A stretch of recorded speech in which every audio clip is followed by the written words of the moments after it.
My wife came out and left me years ago, and now she and her new wife are trying to convince me to let them adopt my son so they can have their perfect family. I, 35M, was married to my ex-wife, 34F, for 7 years.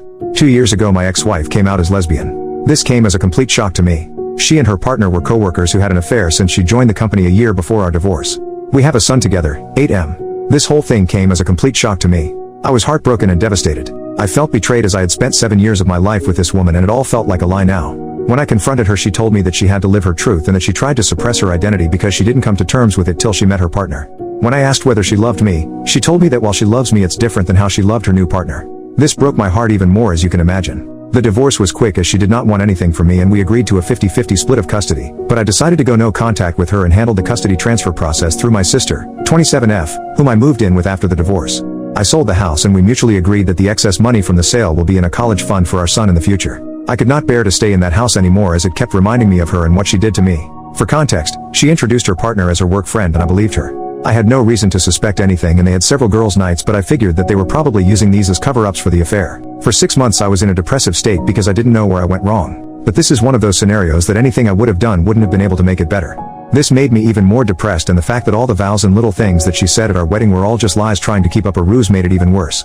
The two people that got me through this state was my sister, whom I am eternally grateful for helping with her nephew and helping me while maintaining her career. The other person that got me through this was my college ex-girlfriend. Around 4 months after the divorce we reconnected at a reunion and she really helped through the worst of it as a friend. Around a year after the divorce, we started officially dating, and I introduced her to my son. During all this time my ex's partner had been having limited interactions with my son. This was not because of me saying anything but my ex-wife wanted him to adjust to his new reality. My son is in that weird age that he understands what's going on but he doesn't really understand what's actually going on. If you know you know. He understands that mommy has a girlfriend and that me and his mom are not together anymore. I'm pretty happy considering we didn't really talk to him about the LGBTQ+ stuff because we had decided that we can talk about this when he's a bit older, but I'm happy that he's come to terms with the divorce. Around 8 months ago, my ex said that she was officially moving in with her partner and that she was engaged. At this point I still was on no contact except brief conversations that concerned our son. She invited me to the wedding but I declined. They were planning to have a destination wedding in Spain where her girlfriend lives.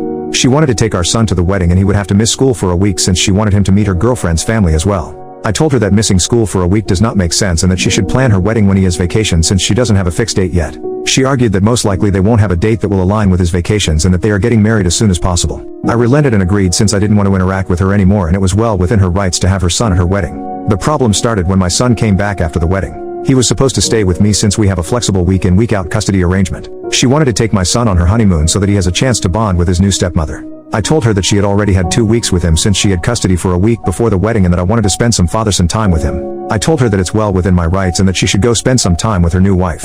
She argued that since our son's interactions with her partner were limited because of her busy schedule, that this was a great opportunity for them to bond. I told her that she had 2 weeks for him to get to know her partner, but she said that they were busy with the wedding and did not have time. I told her that I had taken vacation days for us to go to a motorcycle expo and build a Lego set, 2 things that my son absolutely loves. She kept arguing and I finally told her that the custody was placed for a reason and that's the one thing I will not negotiate on. She got angry at me and left. Me and my son had a great time. I even got him one of those kid-sized motorcycles since he liked them so much. Over the next few weeks we returned back to our week-in and week-out routine. One day I find that my ex posted a photo shoot of them and my son under a caption of #lesbianmommies. I thought that it was post and it probably meant nothing, but it was showing them as a family and something about that did not sit right with me. When I got my son for the week I asked him that if his mom was saying anything to him. He relented a bit but told me that his mother had been trying to convince him to call her partner his mom. This was a shock to me as I never expected my ex to do this. Then again I've been wrong about these things before.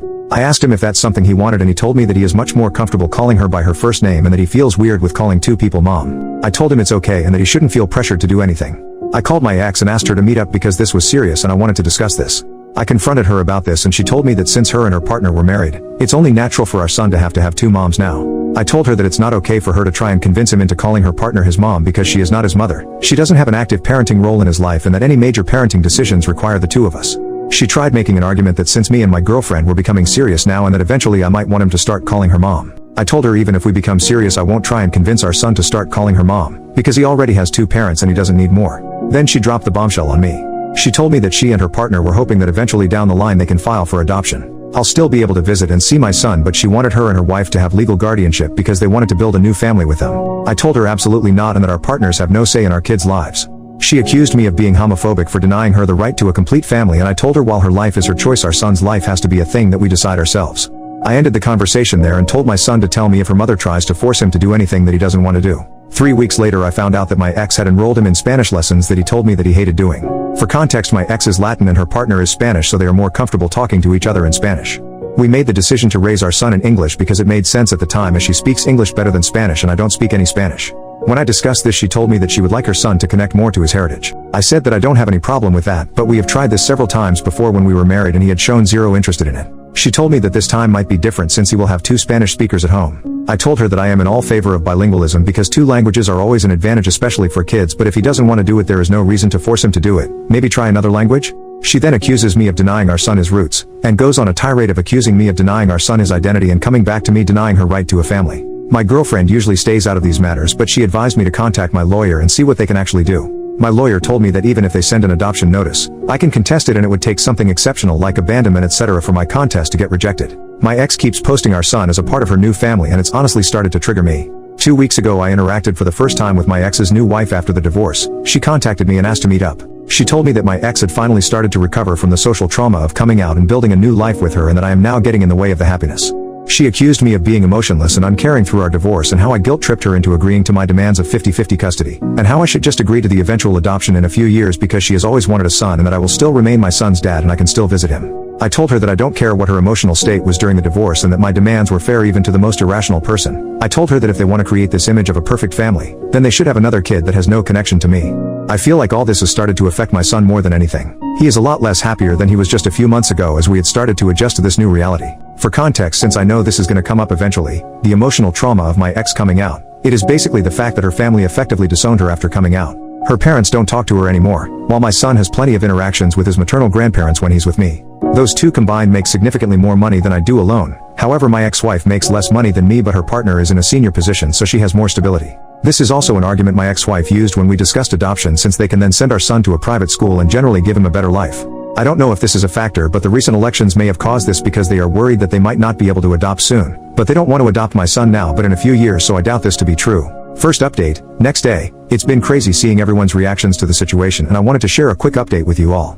First of all, I'd like to clarify that my son and I have been going to therapy since the divorce.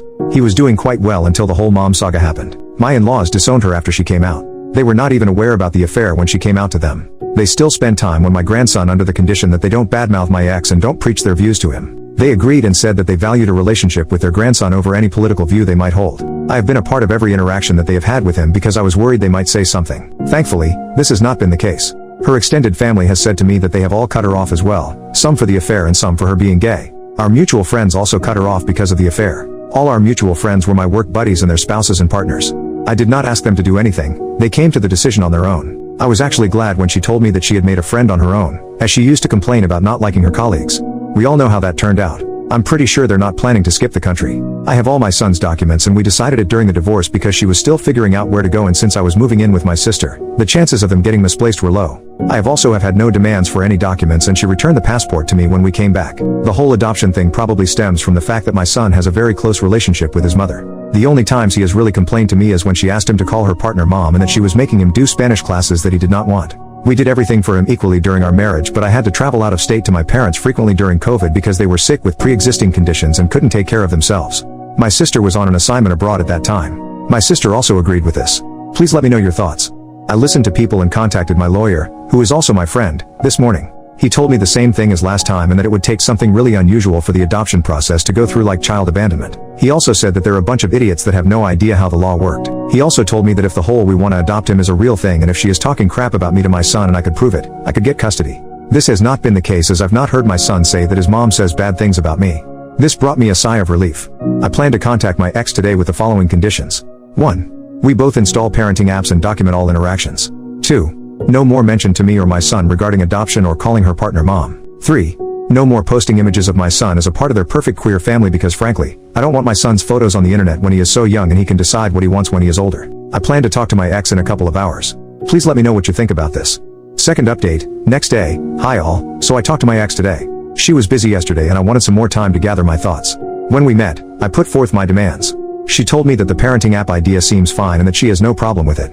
She got sad when I told her to drop the idea of adoption and calling her partner mom, as it's just not gonna happen. She told me that her family was pressuring her to settle down. I proposed after a year of dating and I did not know this, and getting pregnant so soon after getting married was not what she had in mind. She got pregnant 1.5 years after getting married. Is that soon? I don't know. She told me that she was in the closet all her life because of her parents and that she thought marrying me would cause her feelings to subside and that she was happy until she met her partner. She did go through postpartum depression after giving birth, but I did not know that she didn't want to get pregnant so soon. She then told me that her wife and her, that the reason they wanted to adopt my son was because she wanted to start new. She then said that she was never really happy during our marriage and that with her new wife she could have the family she always dreamed of having. She didn't want my son to grow up to resent her for being a lesbian, as he doesn't have either any exposure to people like her apart from her and her partner. Look, I have to be honest here. I don't know any gay people nor anyone in my friends or family is gay. We never talked about these things because it simply doesn't come up in our daily life, but that doesn't mean me and my son have no idea who they are, especially after the divorce.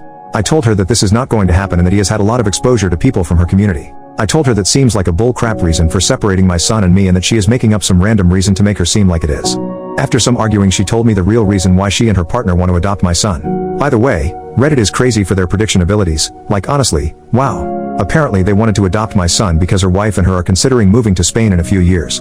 I told her that she can't do that and that the legal framework supports me and my rights in both countries.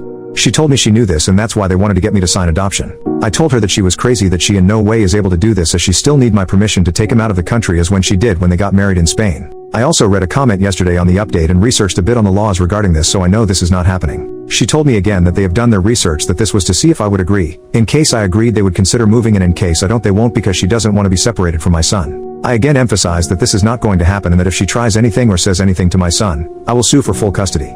She got sad again and told me that they wanted to check with me first. I told her, in what world would you expect me to give you and your wife full custody? First you divorce me, leave for me a woman, and then expect me to sign over my child and act like nothing happened. I told her from this point on we will document everything, every interaction we have, and that if I even get a whiff of you trying to pull something I will sue for full custody. She got a bit scared at the idea of losing full custody. I guess she didn't really consider me doing that and she agreed. I then told her not to paint this picture of a picture-perfect queer family that they are trying to do, because that is not going to happen. Our son has a mom and a dad that he spends half his time each with, not two moms. He is not your affair partner's son. He is your son and mine. If you want a child with her you can do so on your own. I then told her that the courts are more likely to side with me than you in this case because of the thing you have been trying to do and the fact that I work from home and spend more actual time with him than you and your wife. I have been trying for him to have a stable relationship with both parents since the divorce because I don't want him to resent either of us. But if you try to remove me from his life, I will sue for full custody and deal with any resentment he has for either for us. I didn't want to argue anymore and I left the room. I secretly recorded the conversation because I wanted to have proof in case anything happens in the future. Honestly, Reddit, I have been very angry at my ex since the divorce. I have not shown it around her and my son because I don't want her to use this against me in any way and have been going to therapy, but I am still internally angry. The comment she made today about our marriage really hurt me even more. I have spent 7 years with this woman and her betrayal still makes me angry to this day. When I got home, I contacted my lawyer friend and he again reiterated that they would have to kidnap him. I asked him if there was anything else we could do and he said that the current agreement is very thorough. We have made sure of that. If I want full custody or not is up to me, but I have to be sure that I want to put me or my son through the whole process. I don't want my son to grow up without either of his parents, as that is just not healthy for him. That is why I won't sue for full custody now. If they are stupid enough to kidnap him, I'm sure they are not, then the law sides with me anyway. I know what position her partner is at their workplace, so I know they are making good money to leave it all behind for no good reason. As for the passport thing, I have all his documents and all things such as notifying travel, hospital visits, and others are already in the signed custody agreement. We already have a legal framework for all this. I am not going to sue for full custody now because I don't want that for my son. My ex-wife is still good mother and loves him and he enjoys spending time with her. Plus my son is the type of person to openly voice out what he doesn't find okay to me, so I will know if they continue any of their nonsense. On a more positive note, y'all, I'm not against Spanish lessons, but he doesn't like them. I was just suggesting that he try some language he like. There are other languages out there. I didn't say it to my ex then, but now I know that she was trying for him to learn Spanish because of the Spain thing. Thank you to everyone for their support, really helped me with understanding the problem. Holy crap though, I didn't even consider her considering moving to Spain until I read the comments. Y'all are great at this.